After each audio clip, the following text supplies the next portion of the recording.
So the Andrew Luck retirement sent shockwaves through the NFL landscape for the 2019 season and beyond. I mean, I had just finished a video breaking down how the Colts could potentially win the Super Bowl this year, and now that video has aged worse than Doug Gottlieb since joining FS1. I also had to scrap pretty much the entire script that I had written for my 2019 season predictions, because in that Colts video, I may have gotten a little bit excited and called Andrew Luck for MVP. Fuck it, I'm calling it now. Andrew Luck's winning MVP this year. And I wanted my overall predictions video to be consistent with my thoughts and opinions from that Road to the Super Bowl series that I've been working on. And obviously only one team can win the Super Bowl, and those teams are pretty much just the ones that I had high expectations for going into 2019. But the Andrew Luck retirement shows how quickly a season can come crashing down for a team that is missing their quarterback. On less depressing news, I hid 2 more Madden 20 codes somewhere in this video, and this time they're actually hidden a bit, so hopefully they won't be gone as fast as they were last time. Honestly, Madden 20 is absolute trash right now anyways, so you probably don't even want the codes, but hopefully the gameplay gets a little bit better after we get this upcoming patch. But guys, the animations are just cheesy. But back to the predictions. If you're one of those people that gets mad when your team is coming off of a playoff season and then you see someone's not predicting them to be back in the playoffs the following year, then just go Google the 2018 standings and reminisce over the past, because it's easy to assume that good teams are going to stay good and bad teams will stay bad. But I like to go out on a ledge and project based on off-season moves, the draft, age, progression. So if you can appreciate that, then buckle up and get ready for a ride. While you're at it, hit that like button and subscribe, because I'm going to be back to doing my weekly NFL Pick'em series this year, and I hope that you'll join me in picking games each week. This year, I went pretty in depth, but I'm trying to keep this video short and sweet for you guys. I went and used playoffpredictors.com, and I did a week by week, game by game pick'em and tracked the final outcome each time going off my gut feeling. I did this 3 times, and then I looked at the standings to see the team records were mostly all within a game or two, so I went back through the one that was closest to being the average and picked each game a little more carefully until I felt comfortable with the final standing. Week 17 also got a few of the resting starters treatment based on wins not affecting final playoff seeding, and I'm still trying to get to 1,000 likes on my tanking for Tua or Trevor video. When I get that, I will use the final standings from my predictions here to create a mock draft to the beginning of the season. So I did it this way because I was so torn on quite a few teams being playoff teams this year, and I needed some sort of a tiebreaker. As of right now, we're still waiting on that Jadeveon Clowney trade. Alright man, just finished my predictions video. Let's just upload this to YouTube. Nice. Alright, I think I nailed these ones. Let's see what I missed. What? That's alright, they won't even notice. What? Laramie Tunsil too?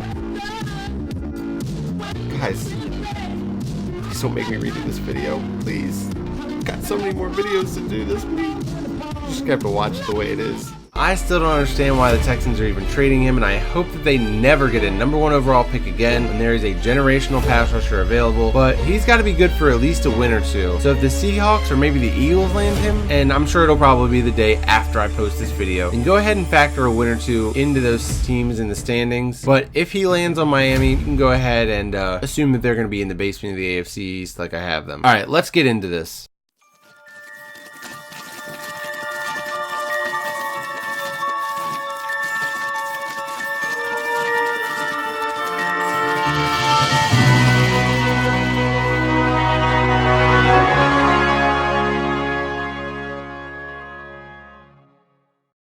Starting with the AFC East, let's just get this division out of the way. The Patriots have owned this division for what feels like my entire life now, and while I'm as sick of it as you are, it's irresponsible to predict that another team dethrones them in 2019. While I do have reservations about this offense without Gronk, ultimately I think that they become a run-heavy offense with the stable of running backs and take some pressure off Tom Brady so he doesn't wear down over the course of 16 games plus the playoffs. If this offense has any downfield explosion, hopefully it's due to Josh Gordon having a comeback player of the year quality season, and also, dare I say, Demarius Thomas, maybe? Now, the Jets and Bills are definitely on the Patriots' heels though, and while it's fun to mock Adam Gase for having those crazy eyes or sniffing smelling salts on the sidelines like he's Scarface, he's actually a really gifted offensive mind, and it's going to be really fun to see Sam Darnold's development in a much more aggressive system. I'm not going to say that Adam Gase won't burn the whole thing down in 2 to 3 years, but in 2019, I think this Jets team has the potential to at least get the Patriots looking over their shoulder. The Bills certainly made a lot of changes on the offensive side of the ball, and Josh Allen was was impressive as a rookie, especially seeing the offensive production with versus without him. And one day I'll be able to tell my kids about how bad Nathan Peterman truly was. But Josh Allen is just the true X factor on this team. If he develops and takes a huge leap in his second year, then who knows the true potential of this team. But I still think that they win on the back of their defense. Now, accurately predicting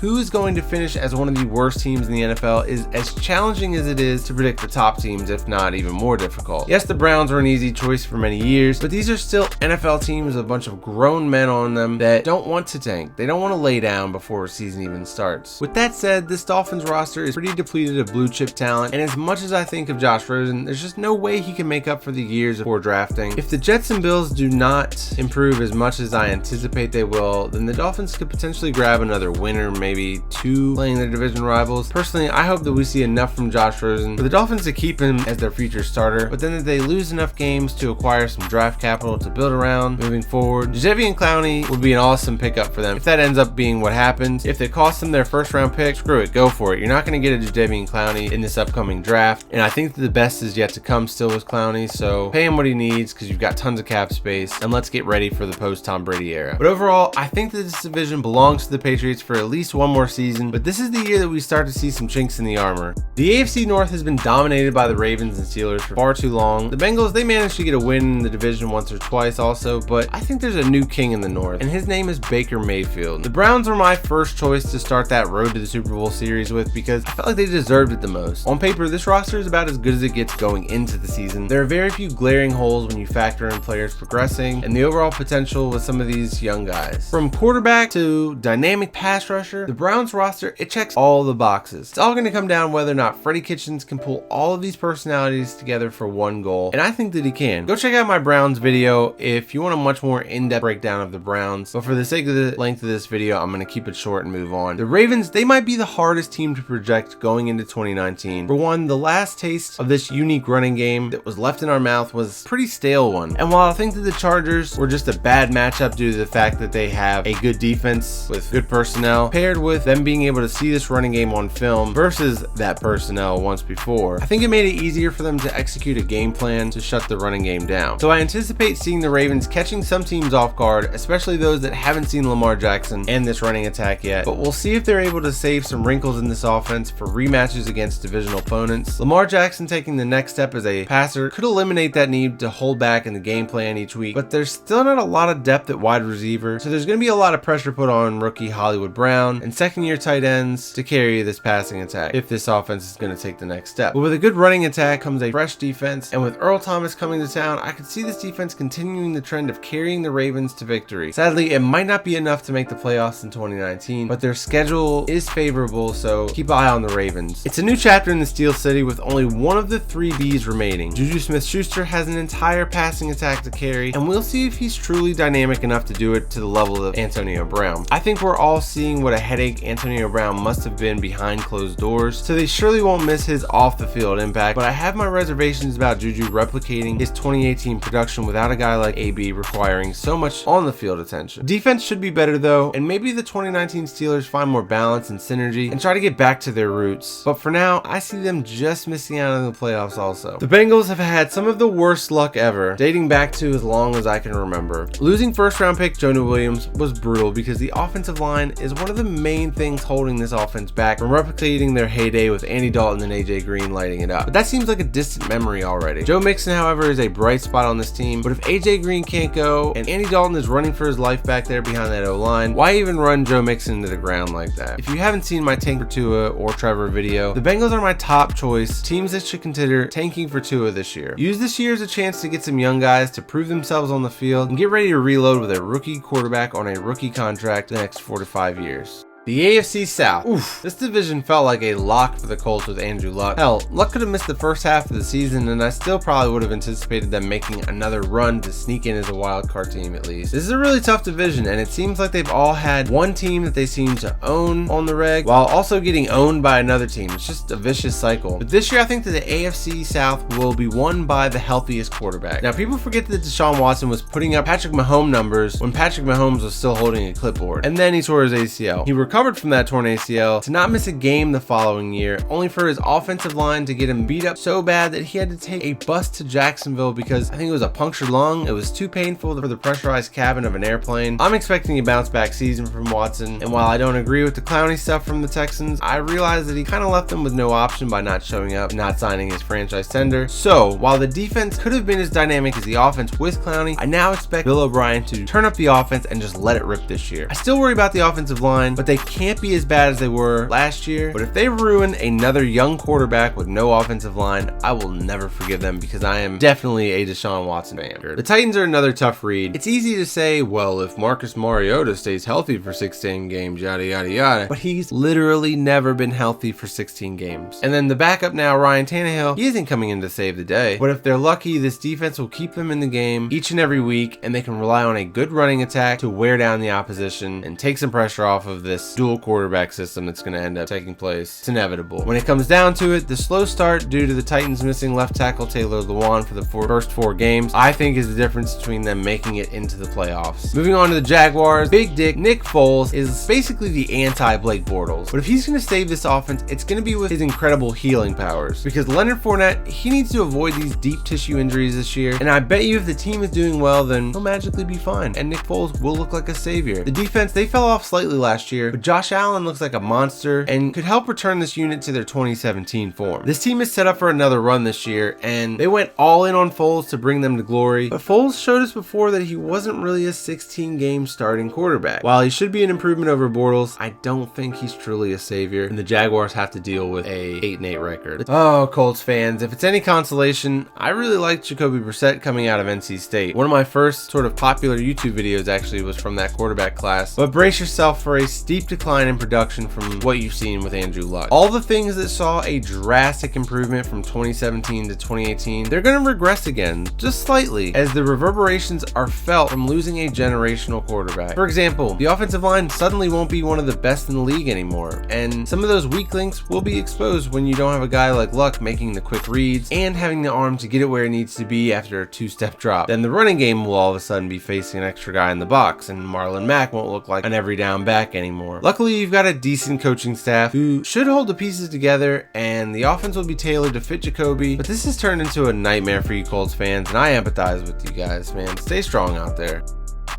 Moving on to the AFC West, the Chiefs offense should be able to pick up where they left off in 2018, and the defense should be better than they were. I mean, they have to be, right? They can't get much worse. If Andy Reid can scale back the amount of points they score, then he can keep the defense off the field so much, and that will allow them to find more balance between the two units. I think that Steve Spagnuolo brings this defense to a quick turnaround, and guys like Tyrann Mathieu and Chris Jones are able to flourish in this aggressive 4-3 scheme. Now, the Chargers, injuries.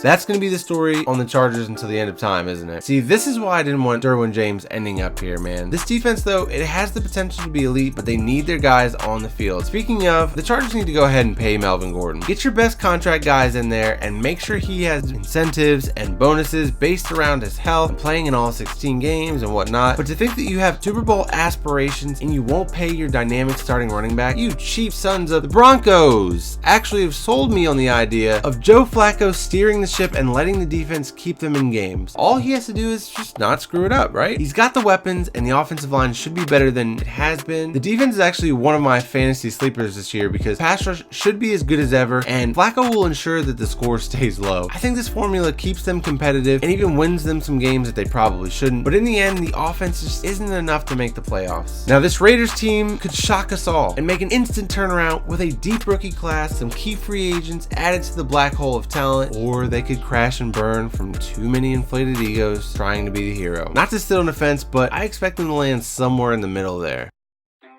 Moving on to the NFC and the NFC East, it is a shame that I won't be able to get half the people watching this past this spot in the video without being called a homer. I like to think that I'm as unbiased as a fan that you'll find on the internet, and that's how I've built up some followers here and there on social media. With that said, this is the best Cowboys roster I can remember. This defense is the best unit they've had in my generation probably, and the offense shedded the one thing that has held them back the most since Romo retired, and that's the old offensive coordinator Scott Linehan. Now, those of you that that come into the comments with zingers that you've heard from Stephen A. Smith saying this or that, let me ask you, do you really want to live off the words of a guy that just shouts generalized comments that spike ratings for a living? I mean, the guy literally doesn't care if he's right or wrong anymore. He's just going for shock value. And I'm the one that could benefit from using hyperbole and a loud mouth, but I'm telling you, even though I know you're not going to like it, this Cowboys team is primed for a run, and most of you, you're going to hate to see it. But my original thought was that the Eagles were going to win the NFC East this year. It was their turn, and it still might be. But even behind one of the best offensive lines in the league, Carson Wentz getting hurt is a high possibility. And I figured that Wentz and Deshaun Jackson, they'd probably click from day one and be a difficult duo to stop. But Djax is dealing with a broken finger and expected to miss a month already. Now the Eagles have one of the best front offices in the NFL, and there's always depth on depth for them. So short-term injuries can be weathered and overcome by this top-level coaching staff. But Josh McCown is no Nick Foles, and Carson Wentz has missed time due to injuries in every season of football dating back to 2015 during his days at North Dakota State. And other than the ACL, they've all been broken bones in some random part of his body. Can someone please get this man some milk? The Redskins front office was patient for once and waited for their guy to fall into their lap during the NFL draft. Now it's time for fans to be patient because Case Keenum is going to get the week 1 start, and Keenum is not good by any stretch of the imagination, but he's just good enough to make you think that you should keep him in there a little bit longer. Head coach Jay Gruden is also coaching for his job right now, and he needs to put his best chance at winning games out there until told otherwise. And coaches always seem to think that it's the veteran quarterback that gives them the best chance of winning. Now, Dwayne Haskins has joined an underrated roster in my opinion, and this defense is going to have them in every single game. But when it comes down to it, this game of musical chairs that coaches play when a rookie quarterback is involved usually leads to a losing record. Speaking of teams playing quarterback musical chairs, the Giants let Ben McAdoo bench Eli Manning in favor of Geno Smith in a meaningless game. And now it feels like they're spending years trying to make it up to him by putting a weird amount of faith in him all of a sudden to just like find the fountain of youth or something. It's not happening. And Daniel Jones has looked good in preseason. Give the kid a chance sooner or later because every start helps his development for 2020. Do not ruin or waste Saquon Barkley's career.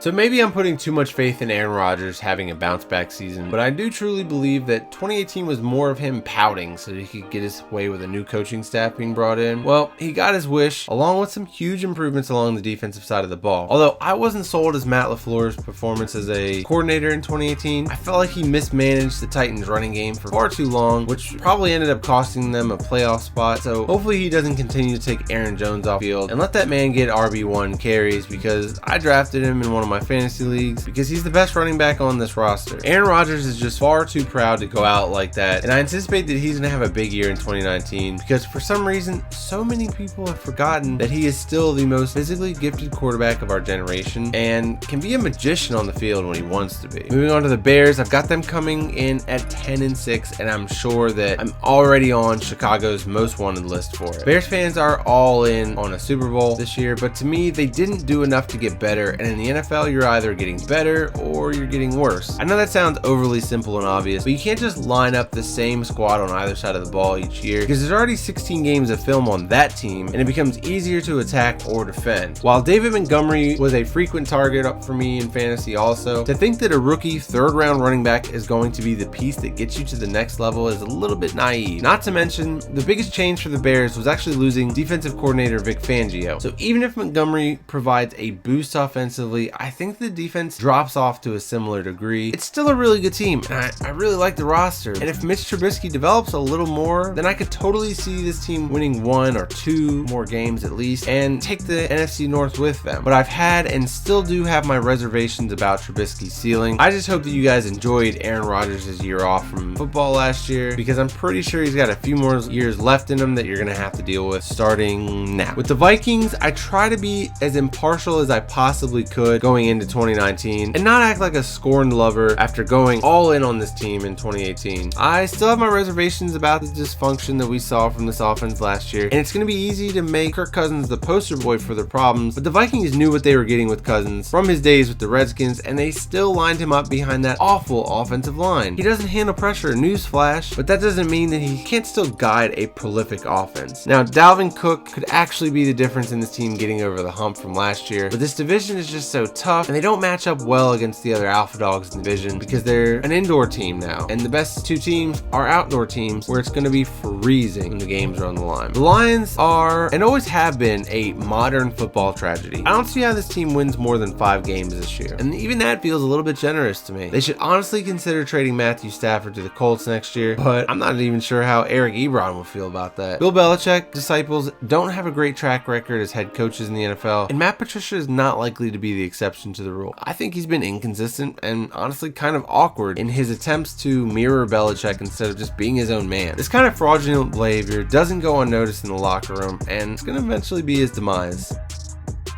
In the NFC South, the Falcons were the second episode in my Road to the Super Bowl series because I genuinely think that this is one of the best rosters in the NFL. With the additions to the offensive line and the unlikelihood of the poor injury luck they had in 2018 repeating itself in 2019, I think that this Falcons team is primed for a bounce-back season. While I'm not a huge fan of using the trope that there's never a repeat winner in the NFC South as grounds for my predictions, it does feel like history will repeat itself once again. Go check out my Falcons video for a more in-depth breakdown on them. I gained a reputation last year of quote-unquote hating the Saints, and much like the Bears, I'm sure despite that this 10-6 record I've predicted, it's just not going to do me any favors if they're not going to make the playoffs. And it's really a matter of tiebreakers keeping the Saints out of the playoffs in this scenario. I still anticipate this to be one of the better teams in the NFL this year, but I also worry that they also didn't do enough to get better. I really like the addition at tight end, and I think that Drew Brees is a lot better when he has a weapon at tight end, and this is only going to help Mike Thomas and Alvin Kamara get open more often. But we'll see if Drew Brees doesn't take a step back because the second half of his 2018 was not as good as the first half. Moving on to the Panthers, with the shoulder and now the ankle, I have concerns about Cam Newton being too beaten down before the year even starts. But hey, at least he's not retiring on you, am I right? But if Cam can return to form in 2019, this team is going to be really good. Christian McCaffrey is ready to put on a show, and the speed of wide receiver is going to just open things up for him to have a huge year. The defense is undergoing a scheme change, or at least they're going to be showing some hybrid 3-4 looks this year, and I'm pretty interested to see how that works out. Now, Ron Rivera is an underrated coach in this league, and I think that this progressive move will allow this defense to continue to be one of the better units in the league, but another 10-6 finish without playoffs to the Panthers. Regardless of the predicted record for the Buccaneers, I'm pretty high on them and the impact that Bruce Arians can have on Jameis Winston. The defense is going to be pretty bad as they're also transitioning to a 3-4 base defense, but really lack the pass rushers to be effective in either defensive front, to be honest. And before I can buy them as an all-in offensive juggernaut, I've got to see an effective running back surface. Ronald Jones has the potential to do so still, but we'll have to see because he wasn't trusted to do much of anything in his rookie season.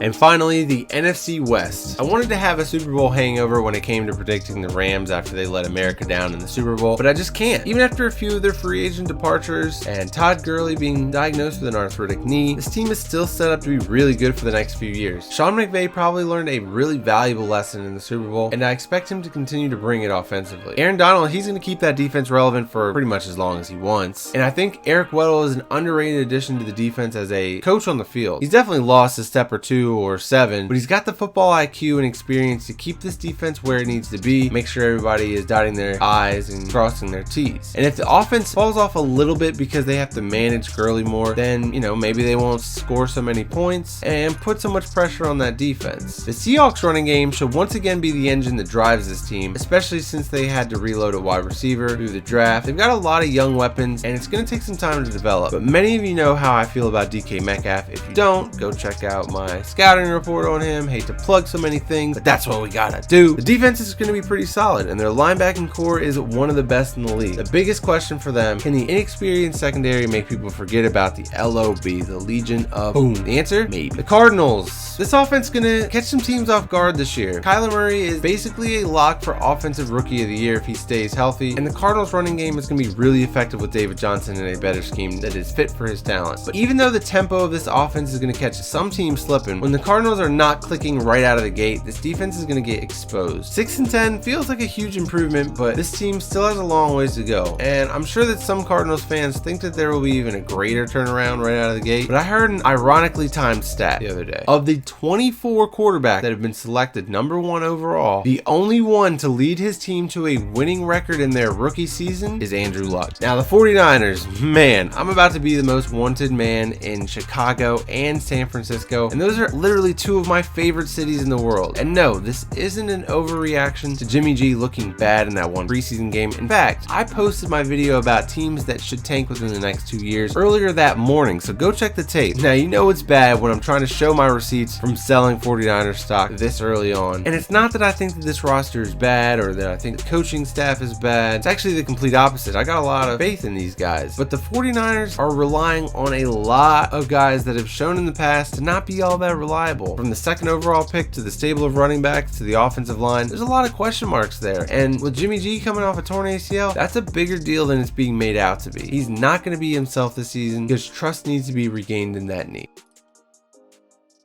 Now, I'm not going to go playoff matchup by playoff matchup, and I'm going to save my Super Bowl prediction for the end of this video. Right now, I want to go over the NFL end of the season awards that I have. At MVP, I've got Baker Mayfield, and I could easily go with one of the top choices like Drew Brees or Tom Brady or even Patrick Mahomes repeating his MVP. And I did consider Aaron Rodgers because the scenario that I have playing out here would lend you to believe that an Aaron probably had a bounce back season, right? But I went with Baker Mayfield because if the Browns do as well as I think they can, then that means that Baker picked up where he left off in his rookie season. I can only imagine the impact plays that he and Odell Beckham Jr. had early on. And don't forget, the Browns got a ton of primetime games this year, and they're really concentrated at the beginning of the season. So he's going to have a chance to put on a show when everybody's watching and really solidify his name as a top candidate to win MVP for the remainder of the season. At Offensive Player of the Year, I've got Panthers running back Christian McCaffrey. Once again, Offensive Player of the Year award, I didn't go for your front runner, which is overwhelmingly Saquon Barkley from almost every major media production I could find. Everything's set up though for Christian McCaffrey to have a big year. It's that quarterback shuffle in New York that makes me question if Saquon is going to be reaching his full potential just yet. At Defensive Player of the Year, I've got Myles Garrett. Yeah, the Browns are cleaning up here, but hey, I gotta hit on one of these, right? I honestly feel more confident in this one than the MVP because Myles Garrett is getting better every year and is a physical freak, so it's just a matter of time before it all clicks. I think this is the year it happens. At Offensive Rookie of the Year, I've got Kyler Murray. Like I said, he's pretty much a lock due to the position and the nature of